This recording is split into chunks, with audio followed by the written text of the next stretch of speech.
Hello everyone, welcome to Manas studies. आज हम अपना इलेक्ट्रिक चार्जेस का दूसरा लेक्चर लेंगे। इससे पहले वाले लेक्चर में हमने इलेक्ट्रिक चार्जेस की थ्योरी को कवर किया था। अब हमारे न्यूमेरिकल स्टार्ट होंगे, इसमें प्रॉब्लम स्टार्ट होंगे। ठीक है, इसमें हम कवर करेंगे मेडिकल के, नीट के और जे की कुछ प्रॉब्लम्स, पीवाईक्यूज और कुछ और भी कंसेप्चुअल क्वेश्चंस हमारे इसमें कवर होंगे। So let's start. पहला प्रॉब्लम है हमारा, कंसेप्चुअल प्रॉब्लम है और इसमें पूछा गया है can a charge of 16 cross 10 raised to the power -19 coulomb be given to a body. ठीक है, तो हमें एक नंबर दिया है, ये क्यू की हमारे पास वैल्यू है, कैपिटल क्यू की ये वैल्यू है। ठीक है, और हमें ये बोला गया है कि क्या हम इसे शेयर कर सकते हैं, क्या किसी बॉडी पे ये शेयर हो सकता है। ठीक है, तो हमें ये क्वेश्चन कहाँ से करना है, एक प्रिंसिपल ऑफ क्वांटाइजेशन हमारे पास था। प्रिंसिपल ऑफ क्वांटाइजेशन से हमें इसे सॉल्व करना है। क्यू इक्वल टू एनी, ये हमें पता है प्रिंसिपल ऑफ क्वांटाइजेशन, यानी कि कोई भी अगर चार्ज है तो वो चार्ज कैसे डिस्ट्रीब्यूट होगा, integral multiple of the fundamental charge. Fundamental charge यानी कि इलेक्ट्रॉन का चार्ज, और इंटीग्रल मल्टीपल यानी कि यहाँ पर कोई भी नंबर हो सकता है, प्लस में भी हो सकता है, माइनस में भी हो सकता है, 1 2 3। ओके, तो चेक कर लेते हैं अगर ये इंटीग्रल मल्टीपल आता है। ठीक है, तो it can be given, it is shareable, otherwise not.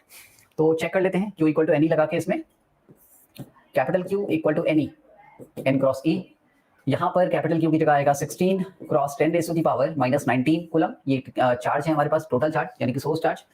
इसके बाद एन हमें कैलकुलेट करना होगा। ठीक है, ये इंटीजर होगा, अगर इंटीजर होगा तो ये जो चार्ज है ये शेयरेबल है। ई की जगह पर आएगा 1.6 × 10 raised to the power -19 coulomb, जो कि एक इलेक्ट्रॉन का चार्ज होता है। ऑलराइट, अब यहाँ से जो चीजें कैंसिल हो सकती है वो कैंसिल करिए। 10 raised to the power -19, 10 raised to the power -19 cancel करिए। एन कैलकुलेट करेंगे, N equal to 16 divided by 1.6। ठीक है, और ये हो जाएगा आपका 160 डिवाइडेड बाय 16 यानी कि 10। तो अगर आपका एन 10 आ रहा है, ठीक है, इक्वल टू प्लस माइनस 10 अगर ये आ रहा है, तो 10 एक इंटीजर है, हमें पता है 10 इज एन इंटीजर, एंड ये क्योंकि एक इंटीजर है तो यस दिस इज शेयरेबल, ये एक बॉडी को दिया जा सकता है। So this is answer is yes. Okay, please make a note. Alright, next problem discuss करते हैं अब।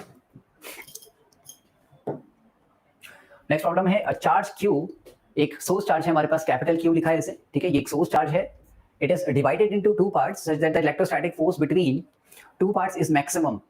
ठीक है, दो पार्ट्स में इस चार्ज को आपने डिवाइड कर दिया। ये क्यू था, इसको आपने दो पार्ट में डिवाइड कर दिया, और दो पार्ट में ऐसे डिवाइड किया, this is first part and this is second part. दो पार्ट में इसको डिवाइड कर दिया, और चार्जेस का डिस्ट्रीब्यूशन दोनों में, फर्स्ट और सेकंड पार्ट में कुछ इस तरीके से हुआ है कि इनके बीच का जो इलेक्ट्रोस्टैटिक फोर्स है, जो इनके बीच का एफई है, ठीक है, इलेक्ट्रोस्टैटिक फोर्स है, वो मैक्सिमम है। मैक्सिमम का मतलब है, अगर मैथमेटिकली इसको देखें तो मैक्सिमा हम इसे कंसीडर कर सकते हैं। मैक्सिमा, मैक्सिमम मतलब मैक्सिमम फोर्स, और मैक्सिमम फोर्स अगर जा रहा है, ठीक है, तो ग्राफ आप देखिए मैक्सिमा का ग्राफ कैसे होता है, इस तरीके से जाता है। तो ये पीक वैल्यू आपको पूछी गई है, यानी कि हमारा इलेक्ट्रोस्टैटिक फोर्स ये वाला है, पीक वैल्यू है। और किसी भी पीक वैल्यू को अगर हम देखते हैं, ठीक है, अगर पीक वैल्यू को अगर आप देखते हो तो आपको ये समझना है कि मैक्सिमा और मिनिमा की कंडीशन क्या होती है। अगर कोई फंक्शन में मैक्सिमा और मिनिमा आपको निकालने को दिया जाता है, ठीक है, तो जो भी आपके पास ग्राफ होता है, आप पर्टिकुलरली उससे जो भी क्वांटिटी, जिस भी फंक्शन का वो ग्राफ होता है, इस फंक्शन को आप डिफरेंशिएट करते हो और इस फंक्शन को इक्वल टू आप 0 रख देते हो। ऑलराइट, उस फंक्शन को इक्वल टू आप 0 रख देते हो। तो ये पर्टिकुलरली हमें क्या दे रहा है, हमें एफ की वैल्यू दे रहा है। तो ये जो ग्राफ होगा ये फोर्स का ग्राफ होगा, इलेक्ट्रोस्टैटिक फोर्स का ग्राफ होगा। तो अगर आप इस एफ को इक्वल टू 0 रख देते हो, इसका डिफरेंशिएशन इक्वल टू 0 रख देते हो, तो आपको मैक्सिमा की वैल्यू आपको मिल जाएगी। और इन्होंने बोला है कि यहाँ पर मैक्सिमम वैल्यू हमको मिल रही है, तो बेसिकली हमें D F by D Q equal to हमें 0 रखना पड़ेगा। लेकिन उसके लिए पहले आपको क्या करना है, आपको इन दोनों के बीच में, ये जो दो पार्ट है इनके बीच में पहले आपको क्या निकालना पड़ेगा, आपको फोर्स कैलकुलेट करना पड़ेगा। फोर्स का एक रिलेशन, जो आपका कुलाम्बिक फोर्स का जो एक फॉर्मूला है, उससे आप रिलेशन बनाएंगे, एंड दैट उसका जो डिफरेंशिएशन आप करेंगे वो that should be equal to 0, और वहीं से आप ये चार्जेस होंगे कितने, दो पार्ट होंगे कितने कितने, वो आपको निकल जाएगा। ठीक है, दोनों केस में ऑप्शन दिए हैं, ये फर्स्ट चार्ज का मैग्नीट्यूड होगा, ये सेकंड चार्ज का होगा, तो देख लेते हैं कितना इसमें होगा। ऑलराइट, तो लेट्स स्टार्ट। पहले हम क्या करेंगे, सबसे पहले आपके पास इस क्यू को पहले डिस्ट्रीब्यूट करिए। अगर हमारे पास दो चार्जेस हैं, ठीक है, अगर हमारे पास दो चार्जेस हैं और इनके बीच का मुझे क्या चाहिए, इलेक्ट्रोस्टैटिक फोर्स चाहिए। टोटल चार्ज हमारे पास क्यू है, ठीक है। अगर मेरे पास ये वाला चार्ज हो गया स्मॉल क्यू सपोज, तो दूसरा वाला जो चार्ज होगा, दूसरा वाला जो पार्ट होगा, वो होगा क्यू माइनस स्मॉल क्यू। ठीक है, तो आपको क्या करना है, वेरिएबल आपको एक ही रखना है, दो वेरिएबल में कंडीशन नहीं बनानी, आपको वेरिएबल एक रखना है क्यू। अगर आपने इसे क्यू लिया है तो total minus this Q should be equal to the second part. Alright, अब आपको क्या करना है, अब आपको पहले फोर्स कैलकुलेट करना है, उसी फोर्स को इक्वल टू, उसी का डिफरेंशिएशन इक्वल टू हमें 0 रखना पड़ेगा, वही कंडीशन मैक्सिमा की होती है। सो हमें पहले इनके बीच का फोर्स चाहिए, और ओके, और यहाँ पर इनके बीच का डिस्टेंस क्योंकि इन्होंने दिया नहीं है, तो आप क्या करोगे, डिस्टेंस को r मान लीजिए या d मान लीजिए। ठीक है, यही इनवर्स स्क्वायर लॉ हमें आगे लेना होगा। F इक्वल टू इनके बीच का जो फोर्स है वो कितना हो जाएगा, K Q into Q minus Q divided by R square. ये आपके पास क्या हो जाएगा, इसका फोर्स का फॉर्मूला बनेगा। अब आप क्या करेंगे, इसे और सिंप्लीफाई कर लेते हैं, के क्यू इंटू क्यू माइनस के क्यू इंटू क्यू माइनस के, सॉरी ये हमें नहीं रखना है, ओनली क्यू स्क्वायर, ये आपने ले लिया डिवाइडेड बाय आर स्क्वायर। ठीक है, ये हमारी कंडीशन हो गई।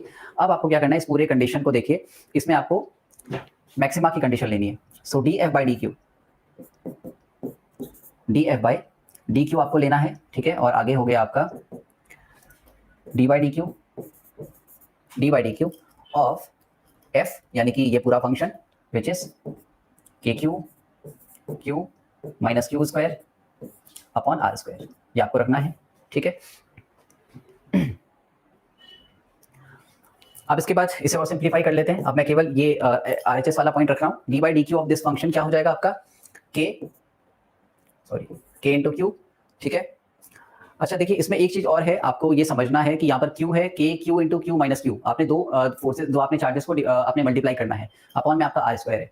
जब आप के इसमें मल्टीप्लाई करेंगे, ठीक है, तो यहाँ पे भी आपका जो स्मॉल क्यू है वो आपका कॉमन आएगा। ठीक है, वो स्मॉल क्यू आपका कॉमन आएगा। या तो आप कंडीशन वो भी लगा सकते हैं जिसमें आप स्मॉल क्यू को कॉमन ले रहे हैं, या फिर आप सिंपली इसको यहीं पे डिफरेंशिएट कर सकते हैं। आर स्क्वायर जो है, ये आपका आर स्क्वायर जो है, ये कैसा है, ये आर स्क्वायर आपका कांस्टेंट रहने वाला है। ठीक है, तो जो भी टर्म कांस्टेंट होंगे आप उन्हें पहले ही बाहर निकाल सकते हो। तो या तो आप के को और ये आर स्क्वायर को आप पहले ही बाहर निकाल लीजिए। ठीक है, तो के और आर स्क्वायर को आप पहले ही बाहर निकाल लीजिए। अंदर आप डिफरेंशिएट कैसे कर रहे हैं, आप डिफरेंशिएट कर रहे हैं Q Q minus Q square वाले टर्म को, ये हो जाएगा क्यू माइनस टू क्यू। ठीक है, ये आपका टर्म हो जाएगा, and this should be equal to zero. मैंने इसको जीरो नहीं रखा, यहाँ पर आपको इक्वल टू जीरो भी इसको रखना है, क्योंकि आप मैक्सिमा की कंडीशन को ले रहे हैं। ये आपका जीरो हो जाएगा यहाँ पर। ठीक है, अब देखिए, जब आप यहाँ पे इक्वल टू जीरो रखेंगे तो ये आर स्क्वायर भी जीरो से मल्टीप्लाई होगा, तो K Q minus two Q equal to zero, और फिर ये जो के है ये जीरो के अपॉन में जाएगा, तो ये भी जीरो बन जाएगा। तो ओवरऑल जो कंडीशन आपके पास आएगी वो आएगी Q minus two Q equal to zero, Q minus two Q equal to zero. अब यहाँ से आपको क्या करना है, स्मॉल क्यू की वैल्यू निकालनी है in terms of capital Q. ठीक है, तो ये आपको इधर ले जाना है, Q equal to two Q. ठीक है, तो यहाँ से आपका जो स्मॉल क्यू निकलेगा that would be capital Q divided by two, यानी कि ये जो है ये हाफ पार्ट हो गया, जो टोटल है कैपिटल क्यू सोर्स चार्ज है उसका हाफ पार्ट ये हो गया, और अगर ये हाफ है तो रिमेनिंग हाफ यहाँ होगा सेकंड पार्ट में। ऑलराइट, तो क्यू बाई टू अगर हमारा एक पार्ट है तो दूसरा पार्ट भी हमारा क्या होगा, क्यू बाई टू होगा। ऑप्शन नंबर 2 आपका करेक्ट हो गया। ठीक है, तो ये मैक्सिमा की कंडीशन है, कंडीशन ऑफ मैक्सिमा आप इसको लिख सकते हैं, this is condition of maxima.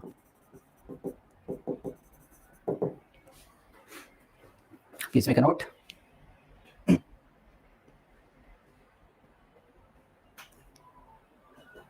Alright,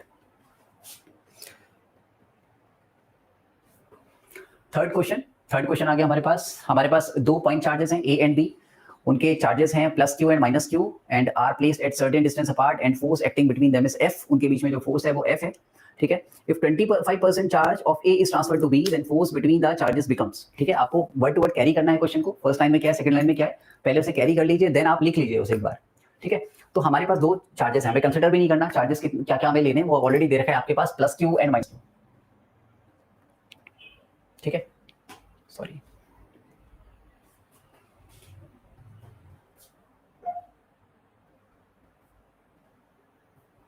question number 3।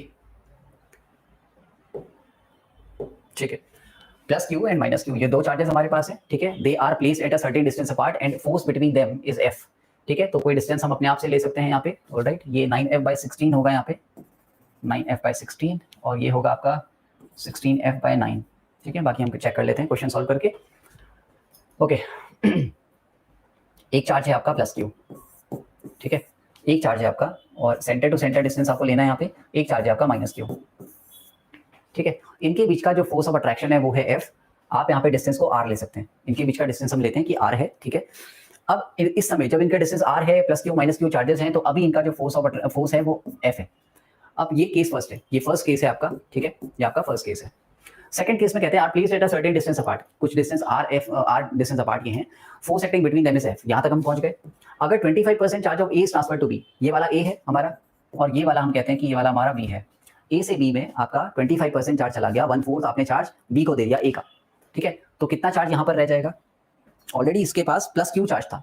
Alright, इसके पास प्लस क्यू चार्ज था। आपने क्या किया, सेकंड कंडीशन में हमने क्या किया, यहाँ पे प्लस क्यू चार्ज से, ये जो प्लस क्यू चार्ज है, ठीक है, इसका 25% हमने किसको दे दिया, यहाँ इसको दे दिया, माइनस क्यू को दे दिया। 25% चार्ज हमने यहाँ दे दिया, 25%, ठीक है। 25% का मतलब होता है 1/4। तो अगर हम यहाँ से प्लस क्यू इधर दे रहे हैं तो हमने बेसिकली क्या किया, हमने Q/4 जो चार्ज है वो इधर दे दिया, प्लस Q/4 चार्ज हमने इधर दे दिया, ठीक है। तो यहाँ पर चार्ज कितना रह जाएगा, यहाँ पे रह जाएगा -Q प्लस Q/4। अगर आप इसे सॉल्व करते हैं तो आंसर आएगा आपका -3Q/4, ठीक है। माइनस का ध्यान आपको रखना है क्योंकि आपने ऑलरेडी पोलैरिटी जो है उसे मेंटेन करके रखना है। पहले प्लस क्यू था, माइनस क्यू था, यहाँ पर आपने क्या रखना है, प्लस क्यू आपने रखना है, यहाँ आपने माइनस क्यू रखना है। अब यहाँ पर चार्ज कितना हो गया, -3Q/4, यहाँ पर चार्ज हो गया -3Q/4। और यहाँ पर चार्ज अब कितना रहेगा, देखो जितना चार्ज यहाँ गया है उतना ही चार्ज यहाँ पर भी रहता है। मैंने आपको पढ़ाया था कूलम्स लॉ के बाद हमने ये चीज डिस्कवर करी थी, हमने ये डिस्कस करी थी, सॉरी, कि जो चार्जेस हैं वो Q/2 उस तरीके से डिस्ट्रीब्यूट होते हैं, ठीक है। अब देखिए यहाँ पर -3Q/4 है, तो यहाँ पर क्या होगा, यहाँ पर आपका पोलैरिटी मेंटेन करने के लिए यहाँ पर 3Q/4 होगा। तो हमारे पास अब जो चार्जेस हैं वो हैं ये, इधर है +3Q/4 और इधर है हमारे पास -3Q/4। ऑलराइट, अब इसमें पूछा है कि then the force between the charges becomes, अब फोर्स कितना हो जाएगा। तो पहले हमें पता है कि इधर फोर्स F है, ठीक है, इधर फोर्स F है। अब देख लेते हैं यहाँ पे ये F बन कैसे रहा है, इस पर्टिकुलर F का फॉर्मूला देख लो, ये F का फॉर्मूला क्या बनेगा, यहाँ पर जो F है वो बनेगा कि Q इंटू Q क्या हो जाएगा आपका, Q² डिवाइडेड बाय R²। यहाँ से हमारा क्या बन रहा है, F बन रहा है। अब यहाँ पर हम क्या लेंगे, यहाँ पर हम 3Q/4 को मल्टीप्लाई करेंगे।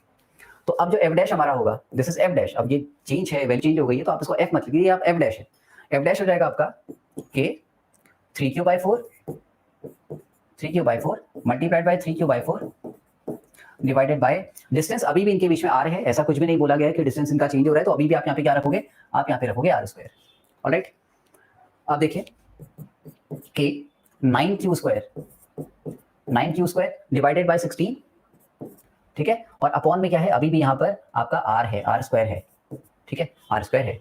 अब यहाँ देखिए KQ²/R², यहाँ पे है KQ²/R², ऑलरेडी है यहाँ पे, लेकिन उस पर्टिकुलर टर्म के साथ साथ यहाँ पे 9/16 भी आपको दिख रहा है, ठीक है। तो ये जो लास्ट टर्म है, ठीक है, इसके अपॉन में अभी भी एक टर्म 1 है, ठीक है, वो ऊपर मल्टीप्लाई होगा और 16R² आपस में मल्टीप्लाई हो जाएंगे। तो ये आपका बन सकता है कि 9Q² डिवाइडेड बाय 16R²। अब ये जो K है, ये जो Q² है, ये जो R² है, ये पूरा टर्म आपका F है, ठीक है, और साथ में आपका 9/16 भी है। So this becomes 9/16 of F, 9/16 of F। तो ये वाला आपका ऑप्शन करेक्ट हो गया, ठीक है, ऑप्शन मैंने करेक्ट कर दिया वहां पे 9F/16। Please make a note.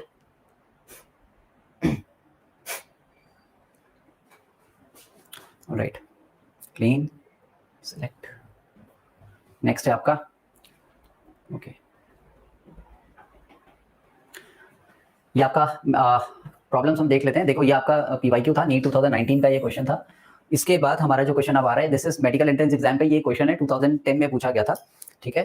थोड़ा सा PPT में यहाँ पे चेंजेस करने पड़ेंगे, वैसे ठीक है, समझ में आ रहा है। 2010 का ये प्रॉब्लम है एंड 4πε0 FD²/E² हमारा ऑप्शन वहाँ पे गिवन है, ठीक है। चलिए, यहाँ पर आपका अंडर है, दिस इज अंडर, यहाँ पर आपका D² है and this is your under. यहाँ पर आपका अंडर है एंड FD² यहाँ पर आपका E² आ जाएगा, इसे आप हटा देते हैं, ठीक है। चलिए, so two positive ions each carrying a charge Q are separated by a distance D।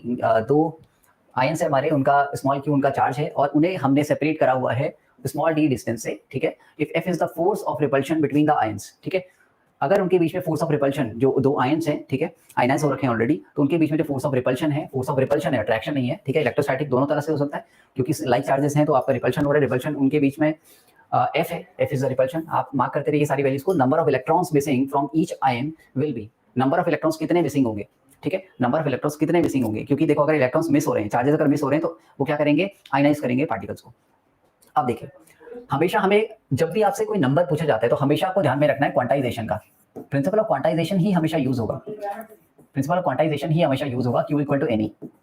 इसे ही यूज करते हुए हम क्या करेंगे, हम मिसिंग इलेक्ट्रॉन्स जो होंगे वो हमें निकालने होंगे, ठीक है। तो इसमें जो ये n है, दिस इज द नंबर, ये हमें कैलकुलेट करना है, यही नंबर है, यही इंटीजर हमें कैलकुलेट करना है।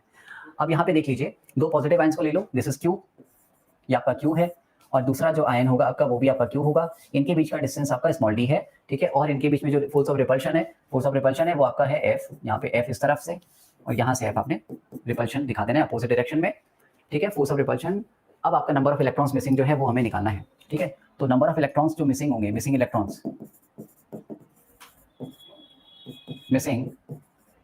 इलेक्ट्रॉन्स हमको निकालना है।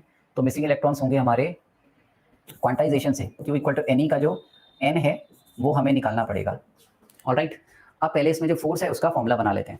F equal to K Q into Q हो जाएगा आपका Q स्क्वायर अपॉन इनके बीच का डिस्टेंस है D स्क्वायर, ठीक है। अब Q इक्वल टू जो Ni है, यहाँ पर हमने स्मॉल q लिया है इसे, यहाँ पर आप इसे ले सकते हैं। ये स्मॉल q एक्चुअली हमारे प्रॉब्लम के अकॉर्डिंगली जो स्मॉल q है that would be equal to Ni। हमारे प्रॉब्लम के अकॉर्डिंगली स्मॉल q को हमें Ni लिखना है। तो यहाँ पर आप क्या कर सकते हो, इस q स्क्वायर को रिप्लेस करिए, आप लिखिए इसे कि Ni का स्क्वायर यानी कि N square E square divided bye D square, alright. अब आपको क्या करना है, ये f है यहाँ पर, ठीक है। हमें n कैलकुलेट करना है, k की जगह पर भी आपको क्या रखना पड़ेगा 1/4 पाई एप्सिलॉन नॉट, क्योंकि सारे ऑप्शंस में उसी फॉर्म में हमें आंसर दिया है।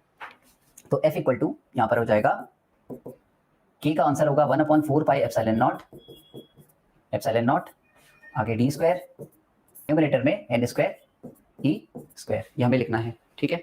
अब आगे बढ़ते हैं, next step. n square calculate करने के लिए आपको क्या करना है, सबको क्रॉस मल्टीप्लाई करना पड़ेगा। यहाँ पे 4 pi epsilon not d square f से मल्टीप्लाई होगा, f into D square 4 pi epsilon not divided by E square, ये हो जाएगा, ऑलराइट। अब आपको क्या करना है, यहाँ पे रूट ओवर इस तरफ लेना पड़ेगा। सो n स्क्वायर का फॉर्म आंसर होएगा n equal to root over 4 pi epsilon naught को पहले लिख लीजिए, 4 pi epsilon naught F D square divided by E square, ये आपका आंसर हो जाएगा 4 pi epsilon naught F D square divided by E square. तो अंडर रूट में हमारे पास ये ऑप्शन आ रहा है F D square divided by E square, आपका ऑप्शन नंबर 3 करेक्ट है।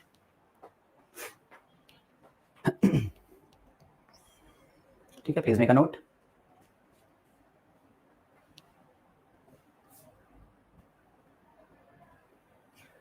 नेक्स्ट प्रॉब्लम नंबर 5, ठीक है।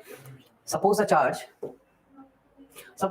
Charge of a proton and an electron. एक प्रोटॉन है हमारे पास, हम हमेशा दो पार्टिकल्स को ले रहे हैं, ठीक है। मेंशन नहीं रहता कि कौन सा पार्टिकल है, सीधे चार्जेस गिवन होते हैं, लेकिन यहाँ पे मेंशनड है that there is one proton and the another one is electron, they differ slightly. उनके जो चार्ज होते हैं वो स्लाइटली क्या हो रहे हैं, डिफर कर रहे हैं, ठीक है। वैसे हम क्या लेते हैं, पॉजिटिव में 1.6 इंटू 10⁻⁻19 कूलम हम प्रोटॉन का लेते हैं, और वही वैल्यू माइनस में हम लेते हैं इलेक्ट्रॉन के लिए, ठीक है। अब ये कह रहे हैं कि सपोज कि थोड़ा सा डिफर वो कर रहे हैं, उनके जो चार्ज है वो थोड़ा सा डिफर कर रहा है। One of them is minus E and another one is E plus delta E जो है वो क्या है, आपका दूसरा वाला है और पहला वाला माइनस ई है। तो आप समझ सकते हैं कि इलेक्ट्रॉन का माइनस ई होगा और आपका ई प्लस डेल्टा ई किसका है, आपका प्रोटॉन का चार्ज हो गया। If the net of electrostatic force and gravitational force between two hydrogen atoms placed at a distance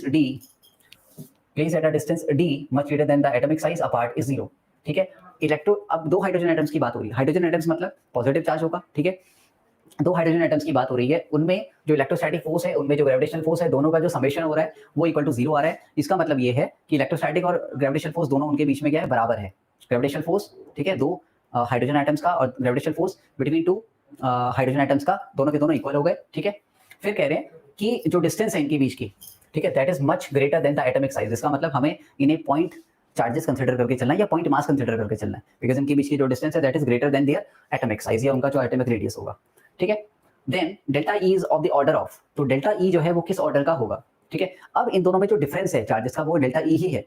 अब आप समझिए कि दोनों चार्जेस तो बराबर हैं, दोनों फोर्सेस तो बराबर हैं, तो अगर इनके बीच में कोई भी डिफरेंस अगर आ रहा है तो वो किसका डिफरेंस है, वो डेल्टा ई का ही डिफरेंस है। एक में थोड़ा सा डेल्टा ई ज्यादा है, तो उसी को हम कंसिडर करते हुए चलेंगे हमारे कूलम्स लॉ के फॉर्मूले से, ऑलराइट। तो अभी हम क्या करेंगे, हमें कैलकुलेट करना है डेल्टा ई। अगर आप डेल्टा ई निकालना चाहते हो तो आपको इलेक्ट्रोस्टैटिक फोर्स को सब्जेक्ट में लेके आना पड़ेगा, ठीक है।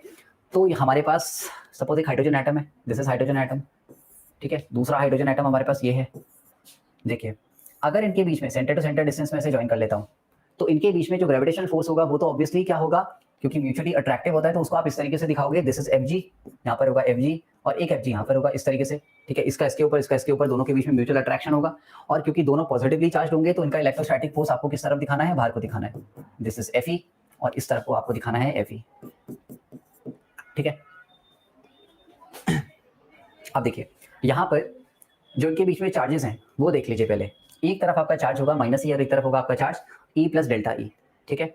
अगर मैं यहाँ पर लेता हूँ E प्लस डेल्टा ई और एक तरफ मैं लेता हूँ यहाँ पर माइनस ई, ठीक है, तो दोनों में क्योंकि इनकी इलेक्ट्रोस्टैटिक और ग्रेविटेशनल फोर्स दोनों बराबर हैं और ये दोनों इलेक्ट्रोस्टैटिक फोर्स दोनों क्या कर रहे हैं, एक दूसरे को अपोज कर रहे हैं, तो इनके बीच में जो डिफरेंस ऑफ इनमें चार्जेस आ रहा है that is only delta E, केवल डेल्टा ई का ही यहाँ पर डिफरेंस आ रहा है, ठीक है, केवल डेल्टा ई का यहाँ पर डिफरेंस आ रहा है, तो जो चार्ज हमको यहाँ पे कंसिडर करना है दैट इज डेल्टा ई, दोनों के लिए जो चार्ज आपको कंसिडर करना है दैट इज डेल्टा ई। अब आप यहाँ पर फोर्स का फॉर्मुला लगाइए, कौन सा, इलेक्ट्रोस्टैटिक फोर्स, एफ का जो फॉर्मुला लगेगा, ठीक है, इनके बीच में जो इलेक्ट्रोस्टैटिक फोर्स एप्लीकेबल है वो क्या है, के, आप ऑप्शंस देख लीजिए, ऑप्शंस में एग्जैक्ट आपको वैल्यू दी है, ठीक है, तो आपको के की भी वैल्यू पुट करनी पड़ेगी आगे, के Q1 Q2 मतलब डेल्टा ई का square divided by are square, तो इनके बीच का जो भी जो इन्होंने आर स्क्वायर दिया है आपको वो देख लेना है, ठीक है, इनके बीच का आर स्क्वायर, ऑलराइट, ठीक है, डेल्टा ई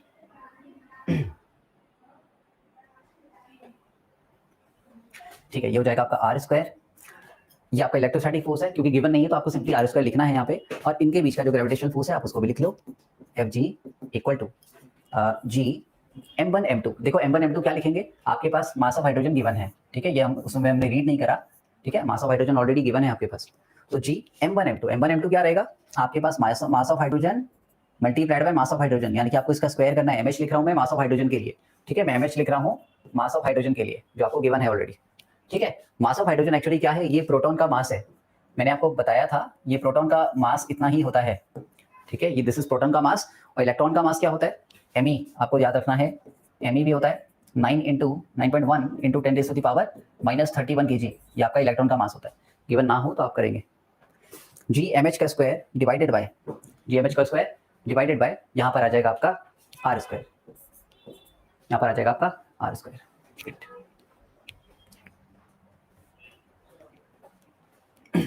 ठीक है। अब यहाँ पे प्रॉब्लम के हिसाब से, क्योंकि ये जो नेट इलेक्ट्रोस्टैटिक और ग्रेविटेशनल फोर्स है इन दोनों के बीच का वो क्या हो रहा है, वो आपका जीरो हो रहा है, जीरो करने का मतलब है कि ये दोनों इक्वल हैं, तो आप Fe इक्वल टू Fg लगाओगे, now Fe equal to Fg ये आपको लगाना है, ठीक है, so K delta E square divided by are square should be equal to G mh का square divided by are square, ठीक है। अब जो आर स्क्वायर जिसे मैं क्वेश्चन में ढूंढ रहा था, जिसे पिक कर रहा था, वो ऑलरेडी गिवन नहीं है, ठीक है, लेकिन गिवन क्या है हमारे पास, डी गिवन है, तो आप यहाँ पे क्या करेंगे, आप डी ही पुट कर लो, यहाँ पे आप डी पुट कर लीजिए, अगर सब्जेक्टिव क्वेश्चन पेपर अगर होता है तो आपको एक्जैक्ट वैल्यू पुट करनी होती है डी स्क्वायर, लेकिन ये क्या होगा आपका एग्जैक्टली सिंपली आपका यहाँ पे कैंसिल हो जाएगा, ठीक है, ये आपका कैंसिल हो जाएगा, और आपके आगे आप क्या लिखोगे, यहाँ पर आप वैल्यूज पुट कर लोगे, आपको यहाँ से डेल्टा ई निकालना है, ठीक है, तो वैल्यूज पुट कर लीजिए, के की value is 9 into 10⁻⁹ multiplied by delta E का स्क्वायर इक्वल टू, यहाँ पर आपका जी की वैल्यू आ जाएगी, होती है 6.67 इंटू 10⁻⁻11, ठीक है, मल्टीप्लाइड बाय mh की वैल्यू है 1.67 इंटू 10⁻⁻27, इसे पुट कर लीजिए 1.67 इंटू 1.67 इंटू 10⁻⁻27 एंड -27, ठीक है, -54 ये हमने पुट कर लिया, ठीक है, अपॉन में कुछ भी नहीं है। चलिए अब जो डेल्टा ई स्क्वायर है इसे कैलकुलेट करने के लिए आप क्या करोगे, 9 इंटू 10⁻⁹ को आप कहाँ ले जाओगे, डिनोमिनेटर में लेके जाओगे, ठीक है। अब देखिए 6.67 इंटू 10⁻⁻11 है, 10⁻⁻54 है, आप इसे ऐड कर लीजिए, ठीक है, ये आपका 65 बन जाएगा, 10⁻⁻65 मल्टीप्लाइड बाय 1.67 इंटू 1.67, ये आपका बन जाएगा डिवाइडेड बाय 9 इंटू 10⁻⁹ 9 इंटू 10⁻⁹, ठीक है, कैलकुलेशन अपने चेक करते रहिए, इक्वल टू, यहाँ पे स्क्वायर रूट भी है, आपको इसको ध्यान रखना है, ठीक है, ओके। देखिए आप इसको क्या करेंगे, अप्रॉक्सीमेशन से आप इसे सॉल्व कर सकते हैं, अगर आप ज़्यादा डिटेल में जाएंगे तो आपका आंसर गलत आने के चांसेस हैं और आपका टाइम भी ज़्यादा लगेगा, बेटर है आप ऑप्शन को देखिए, आपके पास ऑप्शन है ऑलरेडी, ये 6.67 है, यहाँ भी 1.67 है, यहाँ भी आपका 1.67 है, ठीक है, अगर आप न्यूमरेटर से कुछ वैल्यू कम कर देते हैं तो डिनोमिनेटर में कुछ वैल्यू बढ़ा दीजिए, उससे क्या होगा, उससे आपका आंसर जो है वो बैलेंस हो जाएगा, उससे आपके जो एरर के चांसेस है वो कम हो जाएंगे, और ऑलरेडी आपके पास अप्रॉक्सीमेट आंसर बनाना है क्योंकि आपको, ठीक है, तो कोई प्रॉब्लम भी नहीं होगी। हमें क्या करना है, ये 6.67 को मैं 6 मानता हूँ, 1.67 को भी मैं 6 मानता हूँ, सॉरी 1.67 को मैं 1 मानता हूँ और इसे भी मैं अगर 1 मानता हूँ, ठीक है, तो क्या हो जाएगा, मैं ऊपर आराम से अपना 6 लिख सकता हूँ 1 से, तो मैं ऊपर लिख रहा हूँ अपना 6 मल्टीप्लाइड बाय, ठीक है, ये मैं 1 अगर मान लेता हूँ, ठीक है, लेकिन अगर मैंने ऊपर कुछ कम किया है तो नीचे मैं क्या करूँगा, 9 को मैं लिख रहा हूँ यहाँ पे, या पहले इसको लिख लेते हैं 10 रेज़ टू द पावर -65, ये 9 ऊपर जाएगा आपका, ठीक है, ऊपर जाके -9 हो जाएगा, 10 रेज़ टू द पावर -74, ठीक है, डिवाइडेड बाय 9 की जगह पर मैं यहाँ पे लिख दूंगा 10, 9 की जगह पर नीचे लिख दूंगा 10, ठीक है, ये 10 ऊपर जाएगा तो again 10 raise to the power -75, so ये हो जाएगा 6 into 10 raise to the power -75, ठीक है।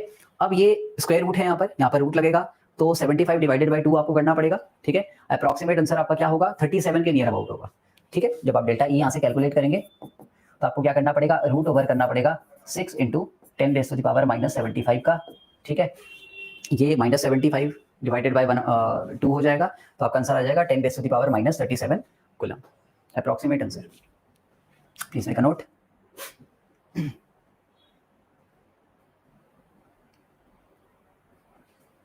ओके, आगे बढ़ते हैं, क्वेश्चन नंबर 6, क्वेश्चन नंबर 6, ठीक है। हमारे पास क्या है, 2 आइडेंटिकल स्मॉल चार्ज्ड स्फीयर्स हमारे पास है इस क्वेश्चन में, ठीक है, each having a mass m hangs in equilibrium as shown, ठीक है। क्वेश्चन यहाँ पे डायग्राम मिस हो गया है, कोई बात नहीं, डायग्राम हम खुद ही बना लेंगे। इस क्वेश्चन का डायग्राम कुछ ऐसा था, यहाँ पर 2 टिटबॉल्स थे, ठीक है, 2 आइडेंटिकल स्मॉल चार्ज स्फीयर्स यहाँ पर थे, each having a mass m, दोनों का जो मासेस थे वो m थे, यहाँ पर भी m था, यहाँ पर भी मास आपका m था, ऑलराइट। हैंग्स इन इक्विलिब्रियम, अगर ये इक्विलिब्रियम में है तो मतलब ये हिल नहीं रहे हैं, ये अभी आपको ऐसे स्टेबल इनको मान के चलना, इक्विलिब्रियम में ये है, ठीक है।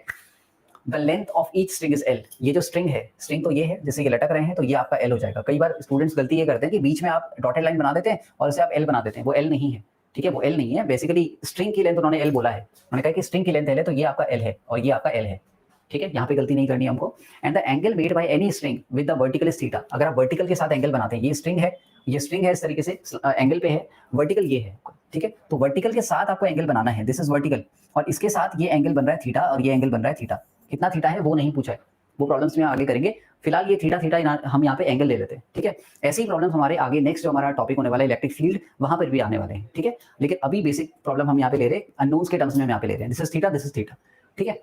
अब क्या हो रहा है, and the angle made by any string with the vertical is theta, find the theta, हमें थीटा कैलकुलेट करना है, हमें क्या करना है, थीटा को कैलकुलेट करना है। अब आप या तो इसको ले लो या इसको ले लो, क्योंकि ये दोनों के दोनों क्या हैं, आइडेंटिकल स्मॉल स्फीयर्स हैं, आइडेंटिकल हैं तो आप किसी को भी ले लीजिए।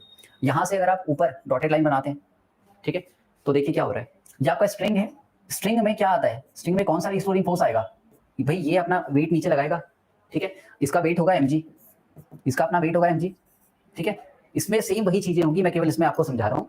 यहाँ पर आपका mg आएगा, अगर आप ये mg क्या करेगा, स्ट्रिंग पर कुछ टेंशन डालेगा, स्ट्रिंग पे कुछ टेंशन आएगा, स्ट्रिंग पे पर्टिकुलरली टेंशन आएगा t, लेकिन इस mg के ठीक अपोजिट जो कंपोनेंट होगा ऊपर, वो क्या होगा देख लीजिए, अगर ये थीटा है तो मैथमेटिकली बाय ज्योमेट्री ये भी आपका थीटा हो जाएगा, और ऊपर ठीक इसके कंपोनेंट कौन सा जाएगा, ये होगा आपका t cos theta, t cos theta होगा।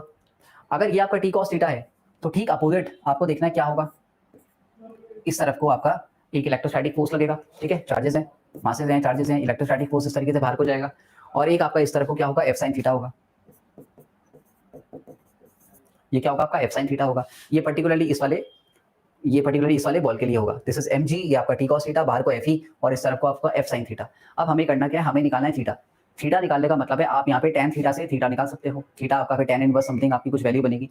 पहले आप यहाँ पे 2 इक्वेशंस बना लीजिए, फर्स्ट इक्वेशन आपकी बनेगी, इक्वेशन नंबर 1 होगा हमारा दिस t cos थीटा, क्योंकि उन्होंने बोला है कि ये इक्विलिब्रियम में है, हमें रटना नहीं है इस चीज को कि हमें सिंपली हमेशा यही करना है, उन्होंने बोला इक्विलिब्रियम में है, इक्विलिब्रियम का मतलब है ये बॉल नीचे गिर नहीं रही है, ये बॉल इस तरीके से, ये स्ट्रिंग इस बॉल को बैलेंस कर रहा है, ठीक है, ये जो फिक्स्ड सपोर्ट है, रिजिड सपोर्ट यहाँ पर है, ये इस बॉल को फिक्स कर रहा है, ये इसको सपोर्ट दे रहा है, इक्विलिब्रियम इसलिए मेंटेन हो रहा है। So this t cos theta should be equal to mg, पहला इक्वेशन बनेगा t cos theta equal to mg से, this is your first equation, ठीक है। फिर आपका सेकंड इक्वेशन बनेगा fe इक्वल टू मैंने यहाँ पे f sin थीटा लिख दिया है, ये आपका f sin थीटा नहीं होगा, ये t sin थीटा होगा, ठीक है, this is your t sin theta, sorry वो होगा आपका t sin थीटा, क्योंकि टेंशन है ना, मेन फोर्स तो ऊपर टेंशन लग रहा है, उसके कंपोनेंट है, एक cos का कंपोनेंट है, एक उसका sin का कंपोनेंट है, टुवर्ड्स एंगल हमेशा कॉस का कंपोनेंट होगा, परपेंडिकुलरली आपका साइन का कंपोनेंट जाएगा। तो एफ इक्वल टू क्या हो जाएगा यहाँ पे, टी साइन थीटा हो जाएगा, ठीक है, टी साइन थीटा हो जाएगा। आप इसको रिवर्स करके भी लिख सकते हैं, ठीक है। अगर मैं यहाँ पर इस तरीके से, अगर मैं यहाँ पर दोनों इक्वेशंस को डिवाइड कर देता हूँ, तो T cos theta divided by T sine theta, या फिर टेन थीटा लेना है तो T sine theta divided by T cos theta. आप क्या कर रहे हैं, इक्वेशन 2 डिवाइडेड बाय इक्वेशन 1 आप कर रहे हैं, ठीक है। तो आप क्या करोगे, T sine theta divided by T cos theta equal to T sine theta के साथ क्या है, एफ ई डिवाइडेड बाय ऊपर क्या है आपका एम जी, ठीक है। ये आपको लेना है। टी से टी कैंसिल हो जाएगा, sine theta upon cos theta होता है tan theta, so tan theta की वैल्यू बन जाएगी F E upon M G, F E upon M G. इस पर्टिकुलर प्रॉब्लम में कोई वैल्यूज गिवन नहीं थी तो हमने पुट नहीं करनी है, सिंपली आपका थीटा क्या हो जाएगा, tan inverse of F E upon M G, tan inverse of F E upon M G आपका क्या हो जाएगा, सिंपली आंसर हो जाएगा। Please make a note.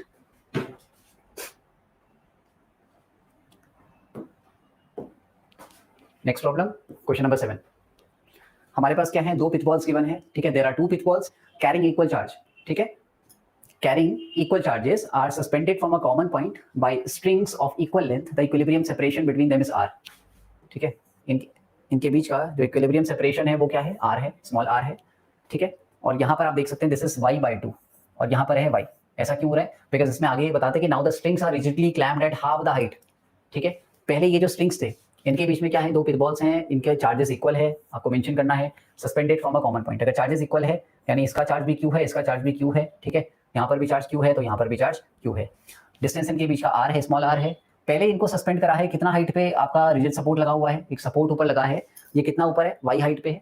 इसके बाद कितना और ऊपर है, बाद में सेकंड कंडीशन में ये y बाई 2 हाइट पर है, ठीक है। सपोर्ट दे दिया y बाई 2 हाइट पर, आधी कर दिया है हाइट वहाँ पे, ठीक है। अब कह रहे हैं कि the equilibrium separation between the balls now become, ठीक है। इनके बीच में अब इक्विलिब्रियम सेपरेशन कितना होगा, क्योंकि देखिए इक्विलिब्रियम यहाँ पर मेंटेन था, y हाइट पर अगर इक्विलिब्रियम मेंटेन था तो y बाई 2 हाइट पर इक्विलिब्रियम जो है वो r पर मेंटेन नहीं होगा। y हाइट के लिए equilibrium was maintained eight r, लेकिन जब y बाई 2 हाइट होगी तो इक्विलिब्रियम r पर मेंटेन नहीं होगा, ठीक है। ये डिस्टेंस चेंज होगा और इसी डिस्टेंस को हमें यहाँ पे कैलकुलेट करना है, ओके। तो अब ये r क्या हो जाएगा, this r tends to r dash हो जाएगा। अब ये जो r होगा यहाँ पर r है, अब ये r यहाँ पर r नहीं रहेगा, ये r अब r डैश हो जाएगा, कुछ और यहाँ पर वैल्यू होगी, क्या होगी, r के टर्म्स में हमको इसकी वैल्यू कैलकुलेट करनी है। तो सबसे पहले आप केस फर्स्ट ले लीजिए। केस फर्स्ट आपको क्या क्या दे रहा है, this is case first. Case first का डायग्राम मैं थोड़ा बना लेता हूँ यहाँ पे दोबारा से। इस तरीके से आपके पास क्या है, दो पिच बॉल्स हैं, ठीक है, और इनके बीच का जो डिस्टेंस है दिस इज स्मॉल r, और यहाँ से आपको क्या मिल रहा है, आपको यहाँ पे y डिस्टेंस मिल रहा है, ऑलराइट, ठीक है। अब देखिए ये जो y डिस्टेंस है, यहाँ पर हम अपने आप से भी ये चीज ले सकते हैं कि स्ट्रिंग यहाँ पर ये जो पर्टिकुलर स्ट्रिंग्स हैं ये सपोर्ट के साथ कितना एंगल बना रही है, तो थीटा एंगल ये बना रही है इस तरीके से, यहाँ पे ये थीटा एंगल यहाँ पे स्ट्रिंग बना रही है, ठीक है। तो अगर ये थीटा है तो ये बेस हो गया, ये हाइपोटेनस हो गया, और ये आपका परपेंडिकुलर डिस्टेंस है यहाँ पर, ठीक है। ये आपका डिस्टेंस है, स्ट्रेट लाइन में आपको लेना होता है, लाइन अलोंग द सेंटर हमको लेना होता है, तो ये आपका डेफिनेटली क्या होगा, एक स्ट्रेट लाइन होगा। यहाँ पर आपका क्या बन रहा है, 90 बन रहा है, ठीक है। तो ये आपका एक राइट एंगल ये है, एक राइट एंगल आपका ये है, ठीक है। तो एक ही राइट एंगल आपको लेना है यहाँ पे। ये डिस्टेंस आपका r बाई 2 है, ये डिस्टेंस आपका r बाई 2 है। अभी हम क्या करेंगे, यहाँ पर आप इलेक्ट्रोस्टैटिक फोर्स निकालो इन दोनों के बीच में, this is Q and this is Q, ठीक है। इन दोनों के बीच में इलेक्ट्रोस्टैटिक फोर्स आपको कैलकुलेट करना है। आप इसमें tan लगा सकते हैं पहले, ठीक है। थीटा आपको गिवन है, आप tan थीटा कैलकुलेट कर लीजिए। लास्ट क्वेश्चन जो हमने करा था वहां से भी आप इसे कर सकते हैं। लास्ट क्वेश्चन में हमने tan निकाला था, ठीक है।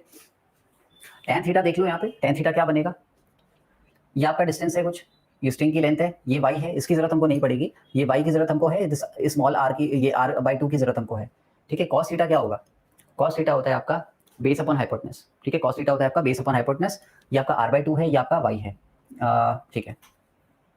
चलिए ओके, तो हमें तो tan थीटा लेना है, tan थीटा इक्वल टू हो जाएगा आपका परपेंडिकुलर अपॉन b, परपेंडिकुलर है आपका r by 2, alright, r by 2 divided by base आपका क्या हो गया y, बेस आपका इस केस में y है, अगले क्वेश्चन में अगले केस में हमारा बेस y नहीं होगा, y बाई 2 होगा। यहाँ पे ये हो जाएगा r बाई 2y, सिंपली आप इसको लिख सकते हो r by 2y, r by 2y, ये आपका tan थीटा है, ठीक है। और tan थीटा आपका Fe अपॉन mg भी होता है, ये हमने लास्ट प्रॉब्लम में करा भी था, दोबारा से उस चीज को करने की जरूरत नहीं है, ठीक है। यहीं पे देखो इसको, तो इस तरफ को क्या लग रहा होगा आपका Fe लग रहा होगा, ठीक है। नीचे की तरफ आपका क्या लग रहा होगा, mg लग रहा होगा, बिकॉज इस पर्टिकुलर पिच बॉल का कुछ ना कुछ तो मास होगा, ठीक है। तो अगर ये आपका थीटा होता है तो यहाँ से आप tan थीटा निकालते हो, ठीक है। तो ये आपका Fe अपॉन mg निकल के आता है, आपने देखा था यहाँ से आपका f साइन थीटा निकला था, this is your f sine theta, या फिर सॉरी t साइन थीटा, ऊपर आपका क्या था, t कॉस थीटा था, और यहाँ से जब आपने देखा था T sine theta divide by T cos theta, ठीक है, वो क्या निकल के आया था आपका F E upon M G निकल के आया था। तो इस पर्टिकुलर टेन थीटा को हम इक्वेट किससे कर रहे हैं, F E upon M G से कर रहे हैं, ठीक है। अभी मैं यहाँ पे क्या लिख रहा हूँ, आर लिख रहा हूँ। केस 2, हम अब केस 2 पे आ जाते हैं, ठीक है। इस इक्वेशन को आप ध्यान में रखें, tan theta equal to F E upon M G, और ये वाली पर्टिकुलर इक्वेशन है जो हमको यूज करनी है F E upon M G की, ठीक है। नेक्स्ट हम क्या करेंगे, केस 2, ठीक है। केस 2 में क्या करेंगे, इस हाइट को हम चेंज कर देंगे।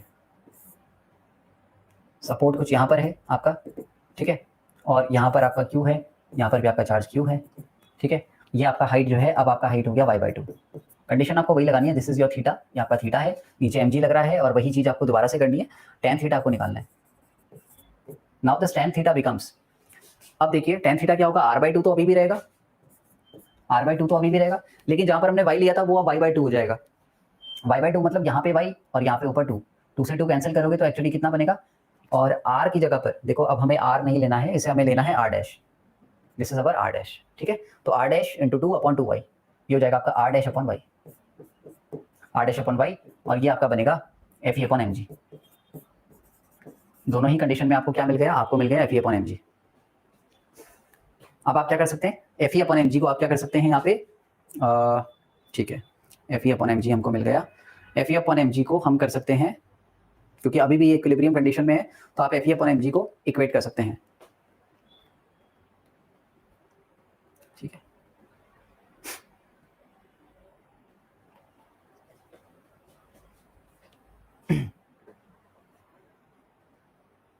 यहाँ पर बनेगा हमारा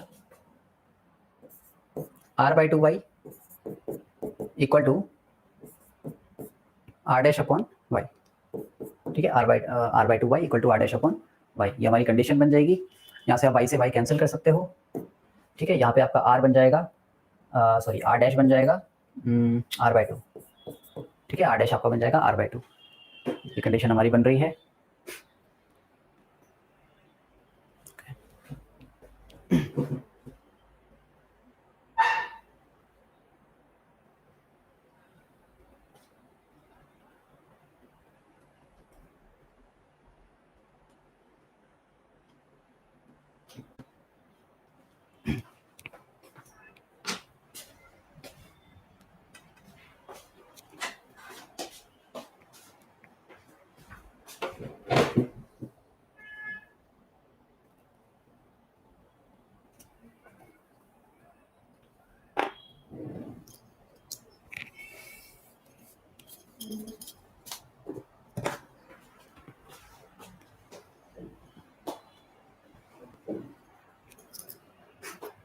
ठीक है, अब इसके बाद एक स्टेप और आप कर सकते हैं यहाँ पे, क्योंकि ऑप्शन हमारा r बाई 2 से नहीं निकल रहा है। आप क्या कर सकते हैं यहाँ पे जो भी हमने fg लिया है, जो भी हमने सॉरी fe लिया है, आप इसको एक्सपेंड कर सकते हैं। अगर आप fe को यहाँ पे एक्सपेंड करते तो आपको क्या मिलेगा, आपको मिलेगा K Q square upon are square, वो आपको मिलता है यहाँ पे, ठीक है। तो अगर मैं यहाँ पर इसको एक्सपेंड करता हूँ, यहीं पर मैं लिखता हूँ r अपॉन 2y, ठीक है, this is r upon 2y, ठीक है, this is r upon 2y equal to, यहाँ पे बनेगा आपका के क्यू स्क्वायर, क्योंकि दोनों क्यू हैं आपके, तो K Q square divided bye, यहाँ पे आपका बन जाएगा mg, के Q square divided bye mg, sorry upon में आर स्क्वायर भी आएगा, दोनों के बीच का डिस्टेंस अभी आर स्क्वायर है। अब देखिए ये आर स्क्वायर और ये आर आपका मल्टीप्लाई हो जाएगा, ठीक है, आर स्क्वायर और आर आपका मल्टीप्लाई हो जाएगा, तो यहाँ पर बनेगा आपका आर क्यूब इक्वल टू, ठीक है, आर क्यूब इक्वल टू, ठीक है, अपॉन में 2 ही ले लेते हैं, 2y इक्वल टू के Q square upon M g, this is your k Q square upon M g. आपको ये देखना है कि आपको किसे इक्वेट करना है, कौन सा ऐसा टर्म है जो यहाँ पे भी आने वाला है और कौन सा ऐसा टर्म है जो आपका सेकंड केस में भी आने वाला है, आपको उन्हें इक्वेट करना है। तो मेरे हिसाब से K Q square upon M G यही वो टर्म है जो कॉन्स्टेंट रहने वाला है इधर भी और उधर भी, आर क्यूब वहाँ पे जाके आर डैश हो जाएगा, और y को अगर आप देखो जब आप इक्वेट करोगे तो डिनोमिनेटर में दोनों तरफ y होंगे और वो कैंसिल आउट हो जाएंगे, तो यहाँ पर आपका R cube upon 2y equal to बनेगा K Q square upon M G, ठीक है। तो आप इसे ना लेके, बिकॉज ऑप्शन में वैसा नहीं बन पा रहा है, तो आप इसे ले सकते हैं, आप इसे कंसिडर करें, ठीक है। इसके बाद आप क्या करिए, आप यहाँ पर जब जा रहे हैं तो अगेन आप एफ की जगह पर K Q square upon are square रखिए, बट वहाँ पे आर डैश का स्क्वायर रखिए, ठीक है, वहाँ पे आप आर डैश का स्क्वायर रखिए, because R dash R tends to R dash हो गया यहाँ पे। तो अब यहाँ पर कंडीशन आप क्या रखोगे, here K Q square upon R dash का स्क्वायर हो जाएगा और यहाँ पर एम जी भी हो जाएगा, ठीक है, ये यहाँ पर आप करोगे। अब देखिए ये r डैश अपॉन y है और यहाँ पर k Q square upon r dash mg है, तो r डैश और r डैश आपका कैंसिल मल्टीप्लाई होकर बन जाएगा r dash square, r dash square, ठीक है, upon y, r dash square upon y equal to के क्यू स्क्वायर अपॉन mg, ठीक है। अब आप K Q square upon mg को बैलेंस क्या करिए, इक्वेट करिए, तो आप K Q square upon mg को आप इक्वेट करिए, दोनों साइड आप देख लीजिए क्या टर्म्स है हमारे पास, आर क्यूब अपॉन 2y, यहाँ पर है r डैश y, तो इन्हें आप इक्वेट करके देख लीजिए, आर क्यूब अपॉन 2y, यह हो जाएगा आपका आर क्यूब अपॉन 2y और यहाँ पे हो जाएगा r dash square upon y, r dash square upon y। अब देख लीजिए y से y आपने कैंसिल कर लिया, ठीक है, आपको r डैश कैलकुलेट करना है, तो r डैश क्या हो जाएगा यहाँ से, इसे हटा देते हैं अब, ठीक है, यहाँ से r डैश हो जाएगा आपका r डैश इक्वल टू, ठीक है, r dash square equal to r cube, ठीक है, अपॉन 2, r क्यूब अपॉन 2, इस तरीके से बन रहा है, ठीक है।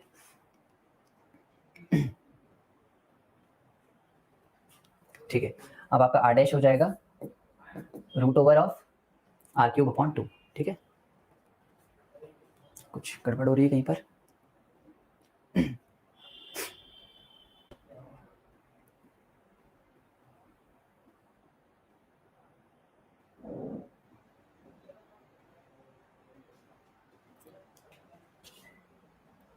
this becomes your r cube upon root 2, ठीक है, r cube upon root 2, let's check करना पड़ेगा एक बार,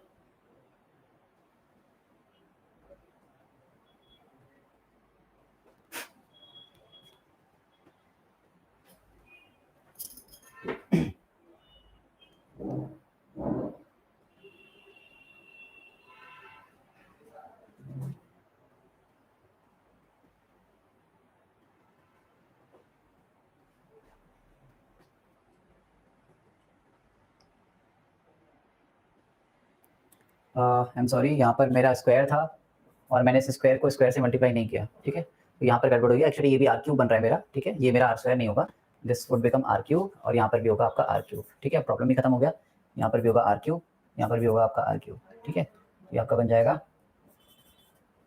ठीक है, आर क्यूब, तो ये आपका बन जाएगा आर अपॉन, ठीक है, 2 to the power 1/3 upon 2 to the power 1/3, cube cube cancel हो जाएंगे, तो r डैश इक्वल टू हो जाएगा आपका r upon cube root of 2, ठीक है, r upon cube root of 2, ये आपका आंसर हो जाएगा, ठीक है। एक बार ऑप्शंस चेक कर लीजिएगा इसमें, रूट 2 का square r upon root 2, r upon root 3, ठीक है, इसका आंसर होगा आपका r dash equal to r upon cube root of 2, this is your answer, और यही आपको निकालना था, आपको सेपरेशन निकालना था, हमने सेपरेशन r डैश यहाँ पे कैलकुलेट कर लिया, r upon cube root of 2, please make a note.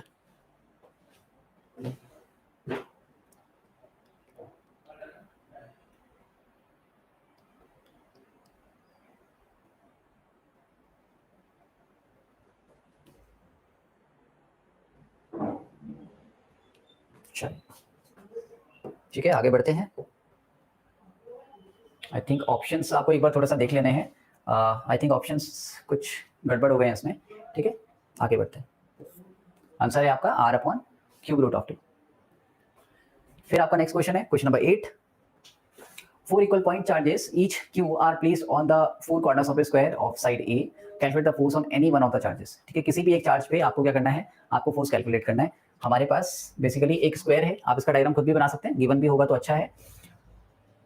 इस तरीके से आपको क्या करना है, एक स्क्वायर बनाना है, साइड ए है हमारे पास, ठीक है, चार्ज क्यू है और साइड ए आपको गिवन है, तो सारी साइड्स ए है, यहाँ पर आपके सारे चार्जेस गिवन है, चारों साइड आपके चारों कॉर्नर्स पे आपके क्यू चार्ज क्यू आपके गिवन है, ठीक, आइडेंटिकल है, ए आपका डिस्टेंस होगा, ठीक है। अब आपको क्या करना है, किसी भी एक चार्ज पे, आपको किसी भी एक चार्ज पे क्या करना है, कैलकुलेट, ठीक है, आपको फोर्स कैलकुलेट करना है, नेट फोर्स कितना आएगा वो कैलकुलेट करना है। तो आप नेमिंग कर लीजिए, अगर ये हमारा चार्ज 1 है, ठीक है, ये आपका सॉरी इसे 1 मान लेते हैं, ठीक है, यहाँ पर आपका विजिबल रहेगा, 1 आपका ये हो जाएगा, ठीक है, this is your 2, this is your 3 and this is your 4, इस तरीके से आपको लेना है, ठीक है। अब इस 1 पे हमें ये देखना है, ये 1 पे आप देख लेते हैं, एक बार दोबारा से क्लीन कर लेते हैं, यहाँ पर मैं डायग्राम बनाता हूँ, ये आपके चार क्या है, चार्जेस है, ठीक है, this is Q Q Q and Q। अब ये मेरा 1 है, this is my 2, this is my 3 and this is my 4। ठीक है, ये 4 हमारे क्या हो गए, चार्जेस हो गए। अब आपको फोर्सेस लगाने हैं। फोर्सेस क्या क्या होंगे, देखिए ये सारी डिस्टेंस आपका ए है, ये सारी आपकी ए डिस्टेंसेज हैं। ठीक है, दिस इज विजिबल, ये आपका ए डिस्टेंस है। तो देखिए इस वाले जो क्यू में जो चार्ज जो आपका फोर्स आएगा वो कौन कौन से फोर्सेस होंगे। एक फोर्स आपका इस 2 की वजह से होगा, एक फोर्स आपका 4 की वजह से होगा, चार्ज नंबर 4 की वजह से, एक फोर्स आपका 3 की वजह से होगा।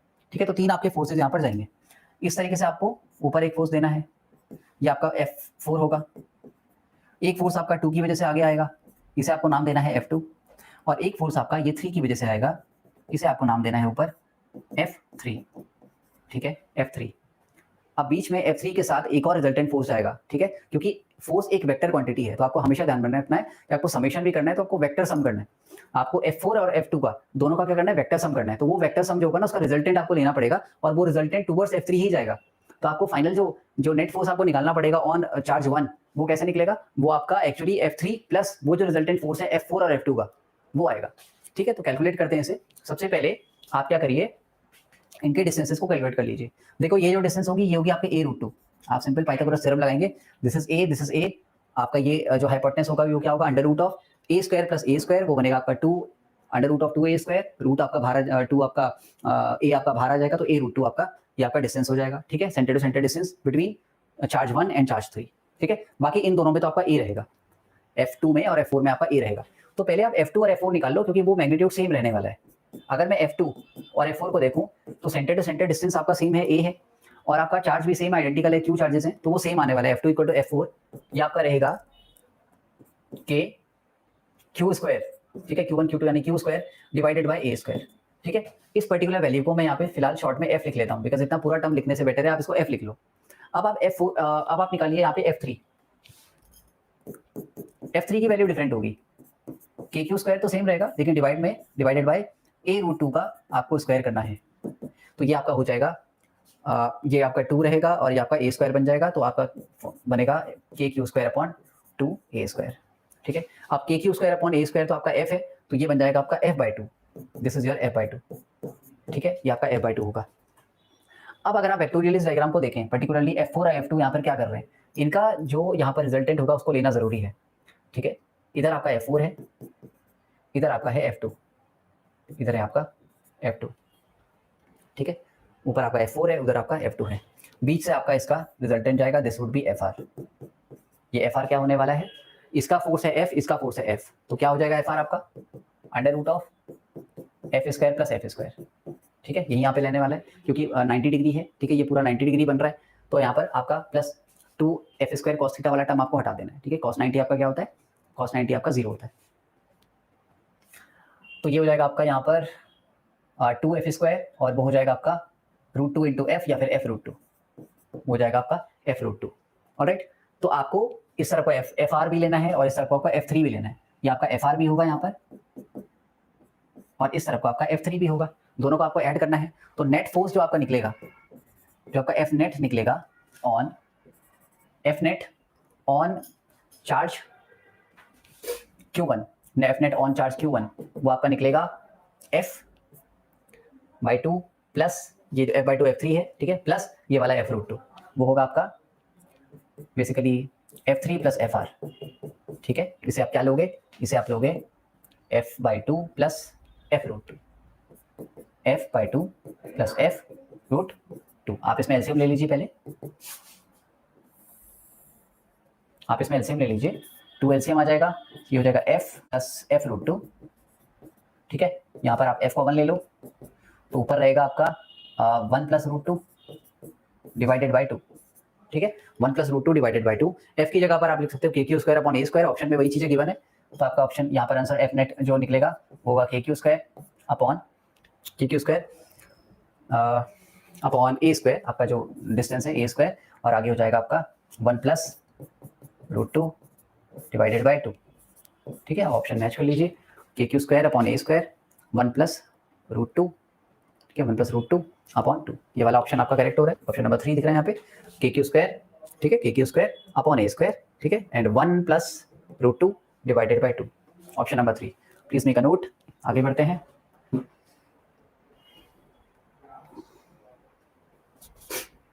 ऑलराइट,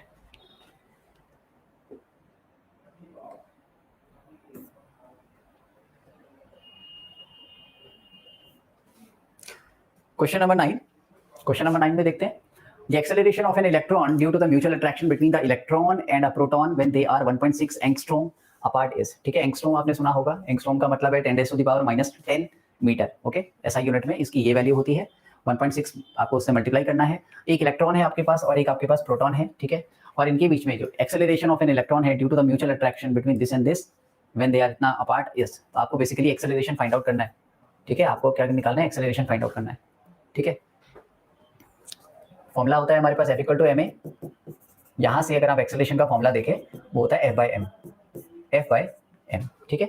अब आपके पास दो चार्जेस आ गए, हमारे पास क्या है, इलेक्ट्रॉन है और प्रोटॉन है, और इनका म्यूचुअल अट्रैक्शन होगा बिकॉज आपका नेगेटिव पॉजिटिव चार्ज इक्वल आपके क्या होंगे, नेगेटिव और पॉजिटिव चार्ज हैं आपस में, तो इनका अट्रैक्शन होगा, म्यूचुअल अट्रैक्शन होगा। इनके बीच का डिस्टेंस गिवन है, फोर्स आपका होगा Fe, ठीक है। और ये आपका डिस्टेंस है 1.6 एंगस्ट्रॉम का मतलब है 1.6 × 10⁻⁻10 मीटर। इसे आप अपना r रेडियस लेके चलोगे। नेक्स्ट हमें क्या करना है, एक्सेलरेशन निकालना है। Now A equal to Fe/m। Fe का मतलब क्या होगा, K Q1 Q2, ठीक है। Q1 और Q2 इलेक्ट्रॉन का प्रोटॉन को दोनों का जो चार्ज होता है वो सेम होता है, हम सेम उसे मान के चलते हैं। एक प्रॉब्लम था जिसमें सपोज करके लिखा था कि सपोज उनमें डेल्टा E का डिफरेंस हो, लेकिन आप इसे इलेक्ट्रॉन और प्रोटॉन के चार्ज को सेम मान के चलते हैं। बस यहाँ पर आपका क्या होगा, -1.6 × 10⁻⁻19 कूलम होता है, और यहाँ पर आपका +1.6 × 10⁻⁻19 कूलम होता है। दोनों का आपको सिंपली यहाँ पे स्क्वायर लिख देना है। तो यहाँ पे मैं लिख देता हूँ 1.6 × 10⁻⁻19 का स्क्वायर डिवाइडेड बाय, इनके बीच का डिस्टेंस आपको गिवन है 1.6 × 10⁻⁻10। इसका भी हमें स्क्वायर करना है, r स्क्वायर होता है फॉर्मूले में K⁻² डिवाइडेड बाय, ठीक है, डिवाइडेड बाय यहाँ पर लिखा है m, ठीक है। यहाँ पे लिखा है m, तो हमें क्या करना पड़ेगा, दोनों के मासेस को लेना पड़ेगा, यहाँ पे कंसिडर करना पड़ेगा मासेस को।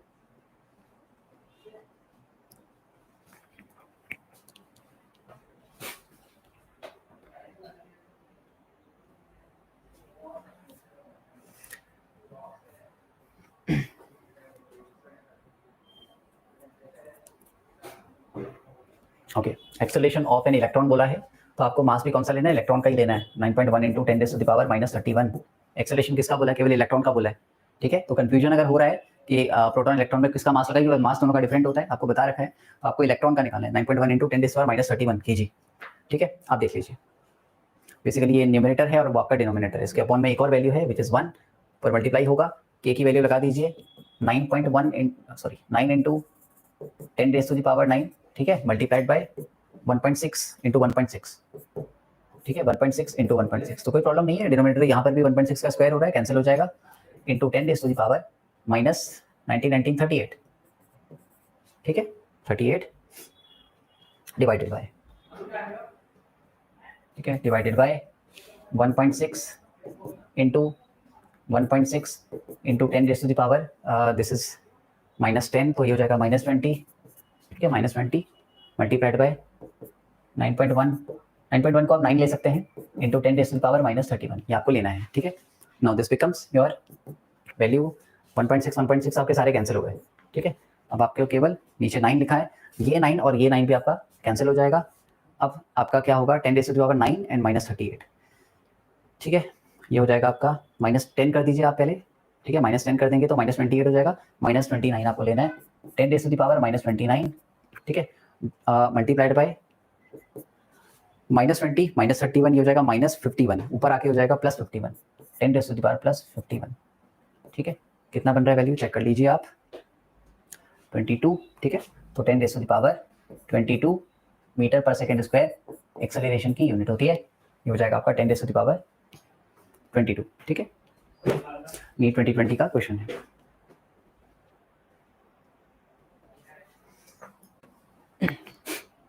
ऑलराइट, नेक्स्ट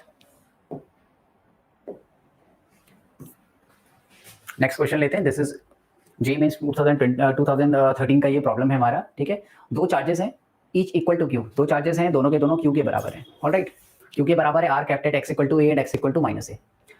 तो हमारे दो चार्जेस होंगे, एक आपका a पे है, एक आपका -a पे है, ठीक है। Next, a particle of mass m and charge q0 q/2 के बराबर जो है is placed at the origin if charge q0 is given a small displacement y, ठीक है, is small displacement along the y axis, the net force on the particle is proportional to. Okay, तो आपका क्या है, एक तरफ आपने रखा है, दो चार्जेस हैं आपके, दोनों के दोनों इक्वल हैं, क्यू कैपिटल स्मॉल क्यू के बराबर। तो एक तरफ चार्ज आपका ये स्मॉल क्यू है, ठीक है, एक तरफ चार्ज आपका इधर स्मॉल क्यू है।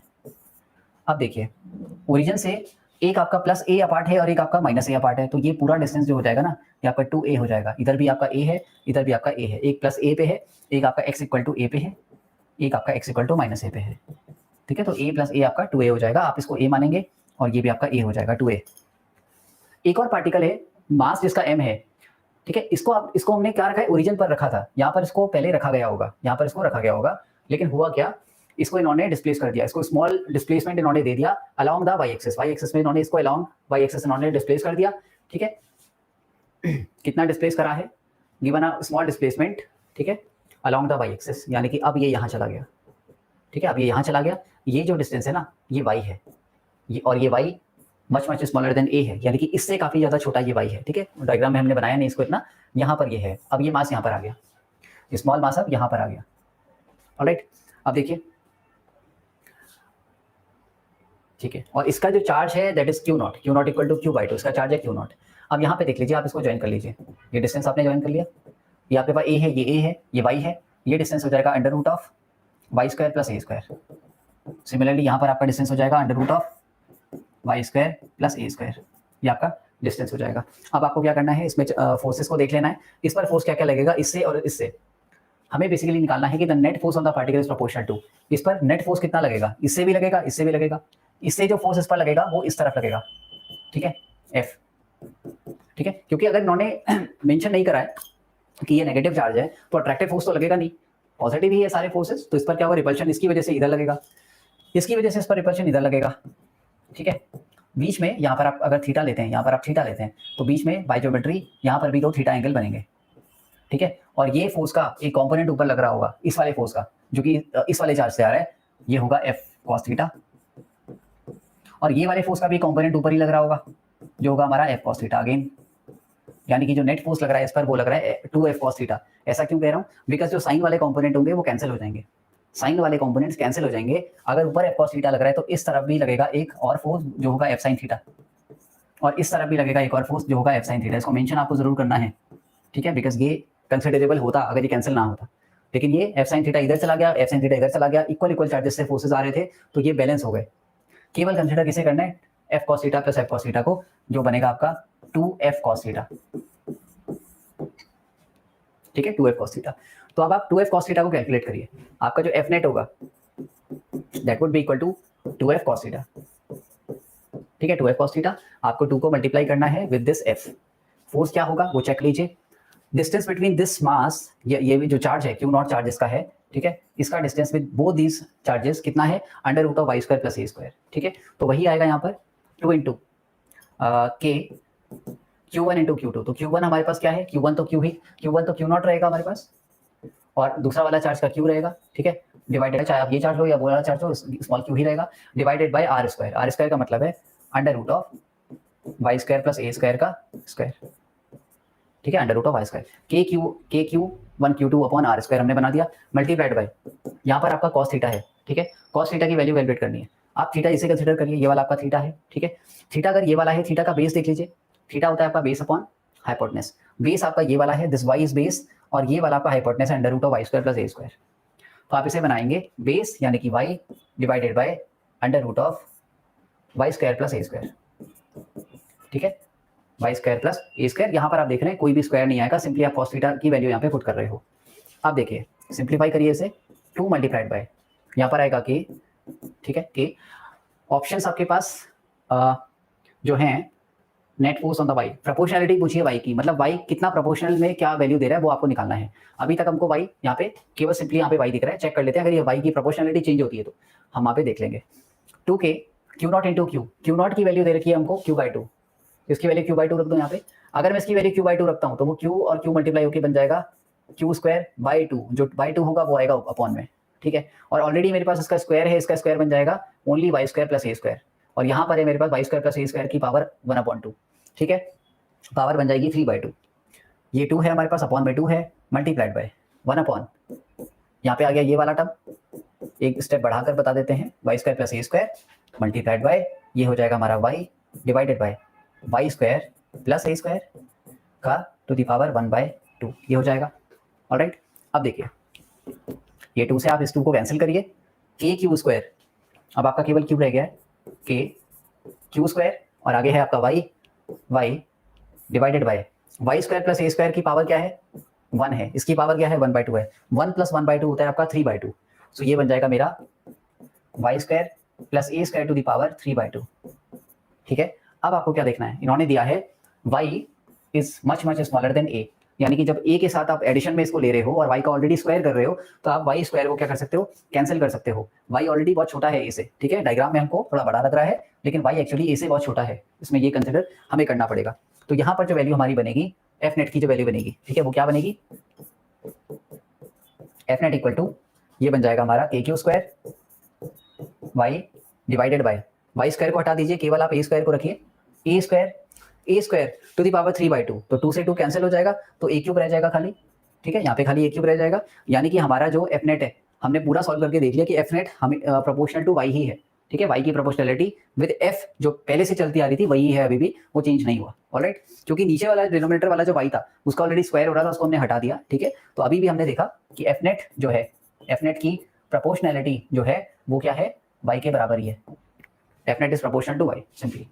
ठीक है, तो ये हमारा लास्ट प्रॉब्लम था आज का, 10 क्वेश्चन हमने कर लिए हैं। ये लास्ट क्वेश्चन हमारा किसका था, जेईई मेन 2013 का था।